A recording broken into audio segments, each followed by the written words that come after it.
हम सभी जानते हैं कि वीर हनुमान देवों के देव महादेव के 11वें रुद्र अवतार हैं। लेकिन फिर ऐसा क्या हुआ कि एक बार दोनों के बीच प्रलयंकारी युद्ध छिड़ गया। आखिर कैसा था यह युद्ध और क्या रहा इसका परिणाम, आइए जानते हैं। दरअसल ये बात त्रेता युग की है। रावण से लंका युद्ध के बाद जब प्रभु श्री राम अयोध्या लौट आए तो उन्होंने अश्वमेघ यज्ञ का आयोजन कराया।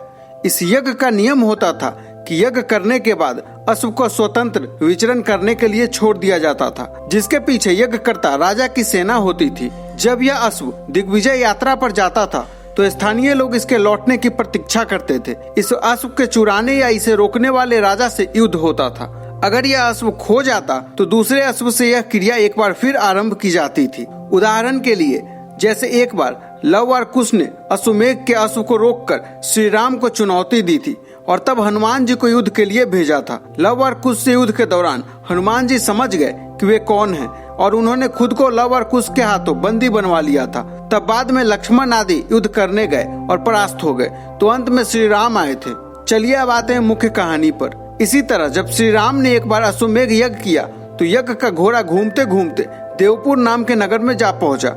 उस नगर के राजा का नाम वीरमणि था।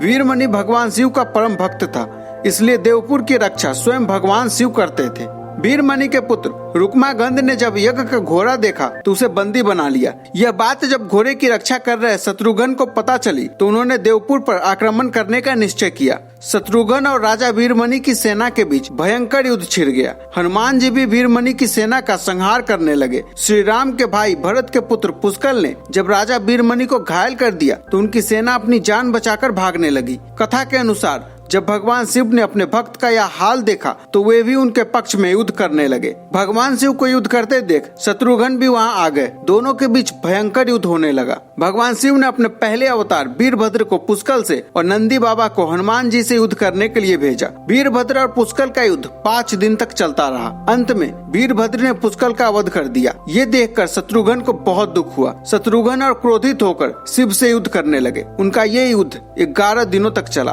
अंत में भगवान शिव के प्रहार से शत्रुघ्न बेहोश हो गए। यह देख हनुमान जी स्वयं शिव से युद्ध करने पहुंचे। हनुमान जी ने शिव जी से पूछा कि आप तो राम भक्त हैं, तो फिर हमसे युद्ध क्यों कर रहे हैं? तब भगवान शिव ने कहा कि मैंने राजा वीरमणि को उसके राज्य की रक्षा करने का वचन दिया है, इसलिए ये युद्ध लड़ना मेरा धर्म है। इसके बाद हनुमान जी और महादेव के बीच भयंकर युद्ध शुरू हुआ। इस युद्ध से चारों ओर हंगामा मच गया, क्योंकि हनुमान को स्वयं महादेव से सहित कई देवताओं के वरदान प्राप्त थे, इसलिए हनुमान जी का हारना लगभग नामुमकिन था। हनुमान जी के पराक्रम से महादेव बहुत प्रसन्न हुए और उनसे वरदान मांगने को कहा। तब हनुमान जी ने कहा कि इस युद्ध में भरत के पुत्र पुष्कल मारे गए और शत्रुघ्न भी बेहोश है। मैं द्रोणगिरी पर्वत पर संजीवनी औषधि लेने जा रहा हूँ, तब तक आप इनके शरीर की रक्षा कीजिए। तब महादेव ने उन्हें ये वरदान दे दिया। इधर हनुमान जी तुरंत द्रोणगिरी पर्वत आए और संजीवनी औषधि लेकर फिर से युद्ध भूमि में आ गए। उस औषधि से हनुमान जी ने पुष्कल को फिर से जीवित कर दिया और शत्रुघ्न को भी स्वस्थ कर दिया। शत्रुघ्न और शिवजी में फिर से युद्ध होने लगा। जब शत्रुघ्न किसी भी तरह से महादेव से नहीं जीत पाए तो बजरंग बली ने उनसे श्री राम को याद करने के लिए कहा।